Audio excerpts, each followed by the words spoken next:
আসসালামু আলাইকুম রহমতুল্লাহি ওবরকাতুহু।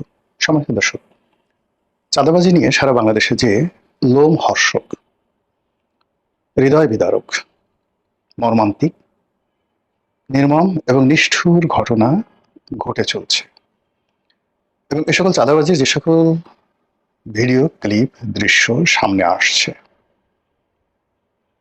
যেগুলো বলার মতো নয়, এবং পুরো রাষ্ট্র, সরকার, রাষ্ট্রযন্ত্র এই চাঁদাবাজির যে ব্ল্যাক হোল, এই ব্ল্যাক হোলের মধ্যে আটকে পড়ে গেছে।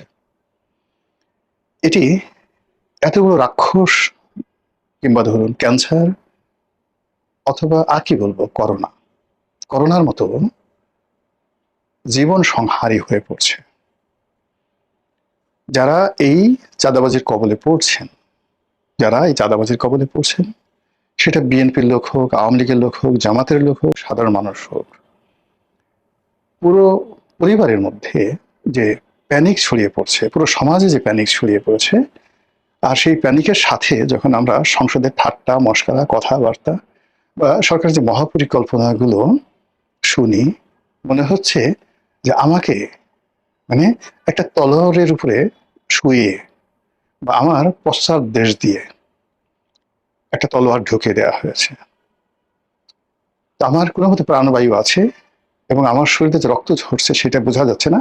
আমাকে সুন্দর একটা পোশাক পরিয়ে দেওয়া হলো, তারপর আমাকে ফুলের মালা দিয়ে বরণ করে নেওয়া হলো, সংবর্ধনা দেওয়া হলো, কিন্তু আমার পাছার মধ্যে রক্তাক্ত তলোয়ার। এরকম যখন একটা মানুষ, তারপরে বলা হলো তুমি হাসো, হাসতে বাধ্য করা হলো। যদি আমি না হাসি, তাহলে ওই যে আমি যে মরে যাব, এটার সাথে বড় ব্যাপার হলো আমার আত্মীয় স্বজন সবাইকে জিম্মি করে রেখেছে যে বেটা তুমি তো মরবেই, এবং তুমি যদি এখন না হাসো তাহলে তোমার পুরো পরিবারকে মেরে ফেলা হবে। তখন ওই অবস্থায় নিজের শরীরের মধ্যে রক্তাক্ত তলোয়ার নিয়ে একটা মানুষ যখন হাসে, ফুলের মালা গ্রহণ করে, সংবর্ধনা গ্রহণ করে, তার যে মর্মবেদনা, আমাদের এই চাঁদাবাজিতে আক্রান্ত পুরো দেশ, তার সঙ্গে সঙ্গে সারা বাংলাদেশে লোডশেডিং, তার সঙ্গে সঙ্গে অভাব, তার সঙ্গে সঙ্গে অভিযোগ, তার সঙ্গে সঙ্গে মানুষের ব্যক্তিগত কষ্ট, রোগ শোক, বালা মুসিবত। সেই বালা মুসিবতের মধ্যে যখন কর্তা ব্যক্তিরা, ক্ষমতাসীনরা দাম্ভিকতা দেখায়, স্বপ্নের কথা বলে, দেশটিকে চাঁদের দেশে নিয়ে যাওয়ার কথা বলে, এবং আরো অনেক কিছু বলে, যে অঝরে কান্না মানুষের ভিতরে, মানে, সংক্রমিত হয়, সেই কান্নার ফলে একটা জাতি এভাবে যে দীর্ঘমেয়াদে চলে, একটা জাতি প্রাগতিক হাসিক যুগে চলে যায়, একটা জাতি তার সভ্যতা হারিয়ে ফেলে, একটা জাতি তার ভব্যতা হারিয়ে ফেলে। এরকম পরিস্থিতি যখন হয়, সে জাতির শিল্প, সাহিত্য, সংস্কৃতি সবকিছু ধুয়ে মুছে ছারখার হয়ে যায়। তাদের যে জাতীয় ব্রেইন, মানে অন অ্যাভারেজ যে মানুষের যে আইকিউ, এটা অবদমিত হয়ে যায়, পুরুষত্ব কমে যায়, নারীত্ব কমে যায়, গর্ভধারণের ক্ষমতা কমে যায়, সন্তান উৎপাদনের ক্ষমতা কমে যায়, কাজ করার ক্ষমতা চলে যায়, এমনকি মৃত্যু হয়, সেই মৃত্যু ভয় চলে যায় তাদের। একটা জড় পদার্থে পরিণত হয় একটা জাতি। ঠিক এইরকম ঘটনাগুলো প্রতিদিন সামাজিক মাধ্যমে আসছে। বরিশালে একটা চাঁদাবাজি ঘটনা দেখলাম। একজন বৃদ্ধ মানুষ, দাড়িওয়ালা একজন বৃদ্ধ, তার অফিসে গিয়ে অকথ্য ভাষায় তাকে গালাগাল করা হচ্ছে।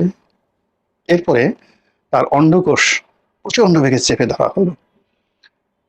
ব্যথা এবং বেদনা এবং একই সঙ্গে অপমান।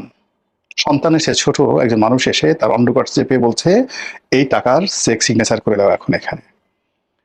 ওই অবস্থায় সেই লোক কিংকর্তব্য বিমূঢ় হয়ে সে চেক নিয়ে বলছে, কত টাকা লিখে দেবো, কত যা চাও তাই লিখে দেবো, তুমি আমাকে মেরো না। এটা ভাইরাল হয়ে পড়েছে এই বাংলায়। এখন পর্যন্ত স্বরাষ্ট্রমন্ত্রীর পক্ষ থেকে কোনো বিবৃতি নাই। অপরাধী কারা একটু শব্দ করতে পারছি না, নাম উচ্চারণ করতে পারছে না কেউ। সবাই বলছে বরিশাল শহরে এই ঘটনা ঘটছে, কারা কি, কেউ কোনো কথা বলছে না। এই দৃশ্য যে মা দেখছেন, যে বোন দেখছেন, যে সন্তান দেখছেন, যে অবশ শিশু দেখছেন, যে কিশোর দেখছেন, ইন্টারনেটের কল্যাণে এগুলো এখন যে কোনো হরর মুভির মতো ছড়িয়ে পড়ছে। বিশ্বাস করেন, কোনো মানুষ, বিবেকবান মানুষ ঘুমাতে পারছে না। আর একটা এরকম দৃশ্য দেখলাম, আর এক চাঁদাবাজ, সে বিরাট এক ছুরি, চকচকে ছুরি, সেই চকচকে ছুরি 1 হাত লম্বা বা 1.5 হাত লম্বা ছুরি, সেই ছুরিকে একজনের হলকম চেপে ধরছে। ধরার পরে সেই ছুরি যেভাবে আপনি কষাই যেভাবে মাংস কাটার আগে, তৈলাক্ত মাংস ছাড়ানোর আগে ছুরিতে ধার দেয়, ওইরকম সে ছুরি ওখানে কোনো টেবিল বা কিছুর সাথে এইভাবে ছুরিটা সে ধার দিয়ে দিয়ে শানিত করে তারপরে তার গলার কাছে ধরছে, এটা দে। এই দৃশ্য ছড়িয়ে পড়েছে। গুলিস্তানে বিএনপি এবং জামাতের মধ্যে চাঁদাবাজি নিয়ে মারামারি, এবং যে দৃশ্য ভাইরাল হয়ে গেছে, এবং সেই দৃশ্যের পরে আবার মিছিল মিটিং হচ্ছে এই খোদ রাজধানীতে। এই যে অসংখ্য ঘটনা, এই অসংখ্য ঘটনা মানুষের হৃদয়ে কিভাবে বেদনা তৈরি করছে একবার একটু চিন্তা করেন তো। আপনাদের মনে আছে কক্সবাজারের সেই যে কমিশনার একরাম, তাকে যখন ক্রস ফায়ারে দেওয়া হবে, ঠিক এই সময় তার মেয়ে তাকে টেলিফোন করলো, র্যাবের সেই ক্রস ফায়ার। তারপর সেখান থেকে সে কাঁদছিল, একরাম কাঁদছিল। তার মেয়ে বলছিল, বাবা তুমি কাঁদছো কেন? বাবা বলতে পারছিলেন না যে আমাকে একটু পরে মেরে ফেলবে মা, তোমার সঙ্গে এটাই আমার শেষ কথা, এই জন্য আমি কাঁদছিলাম। তিনি সন্তানকে প্রবোধ দিচ্ছিলেন যে না মা, আমি এমনি কাঁদছি। সারা বাংলাদেশকে কাঁপিয়েছিল। এবং সেই র্যাবের অমানবিক কর্মকাণ্ডের ফলে র্যাবের উপর জাল্লার গজব নাজিল হয়েছিল, সেই গজব এখনো উঠেনি। এই র্যাব 7 জনকে মার্ডার করেছে নিজেদের স্বার্থে, কোনো রাষ্ট্রীয় হুকুম ছিল না, শুধুমাত্র টাকার জন্য। সেই মেরে নাড়ি ভুড়ি বের করে তারপরে সেই লাশ শীতলক্ষাতে নিক্ষেপ করেছিল। এবং সেই দৃশ্য দেখার পরে একজন অ্যাডভোকেট দেখেছিল তাকে যেভাবে নির্মমভাবে তারা হত্যা করেছিল। এই র্যাব সারা বাংলাদেশের মানুষকে কাঁপিয়েছিল, সারা বাংলাদেশের মানুষকে ভয় পাইয়ে দিয়েছিল, সারা বাংলাদেশের মানুষকে কাঁদিয়েছিল, এবং মানুষের সে কান্না আল্লাহর আরশে আজিম পর্যন্ত পৌঁছে গিয়েছিল। যারা এই কুকর্ম করেছে তারা, তাদের পরিবার কিভাবে অভিশপ্ত এই সমাজে। একটু দেখেন তো সেই র্যাবের সেই লোকগুলো কোথায়, কি অবস্থা আছে, তাদের আত্মীয় স্বজনের ছেলে সন্তানরা কি অবস্থায় আছে। এই হলো পাপ। এবং যে সরকার আমলে, শেখ হাসিনার আমলে, আওয়ামী লীগের আমলে, যে স্বরাষ্ট্রমন্ত্রীর আমলে এই ধরনের দুর্বৃত্তপনা ঘটেছে, দেখেন তো তাদের জীবন। এই দুনিয়াতে যদি জাহান্নাম বলে কিছু থাকে, এই দুনিয়াতে যদি বিচার বলে কিছু থাকে, এই দুনিয়াতে যদি আল্লাহর আইন বলে কিছু থাকে, আপনি গিয়ে দেখেন সেই সমস্ত মানুষ কিভাবে পশুর মতো জীবনযাপন করছে। কাজেই মানুষের অভিশাপ নিয়ে কখনো কেউ বাঁচতে পারে না। মানুষকে ভয় দেখিয়ে, এই মানুষকে আল্লাহ রাব্বুল আলামিন বলছে তোমরা কাউকে ভয় পাবে না, শুধু আমাকে ছাড়া।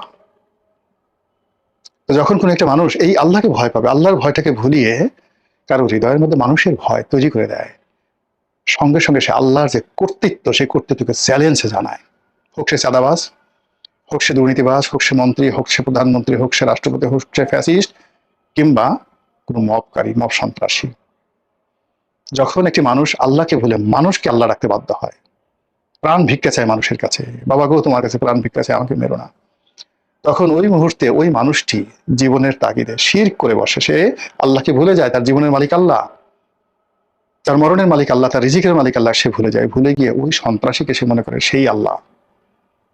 ফলে একটা শিরকের সমাজ প্রতিষ্ঠিত হয়ে যায়। যে রাষ্ট্র এই শিরক পয়দা করে, যে সরকার প্রধান এই শিরককে প্রশ্রয় দেয়, যে কর্তা ব্যক্তি পুলিশ থেকে শুরু করে আর্মির যে সমস্ত লোকজন, যারা এই সমস্ত দানব তৈরি করে, যে সকল দানবেরা নিজেদেরকে, শয়তানও কিন্তু কখনো আল্লাহ বলেনি, শয়তানও নিজেকে কখনো আল্লাহ বানায় না। শয়তান এমন ভয় দেখায় না যাতে আপনি আল্লাহর পরিবর্তে শয়তানকে আল্লাহ মান্য করবেন, কখনো আপনি দেখাতে পারবেন না।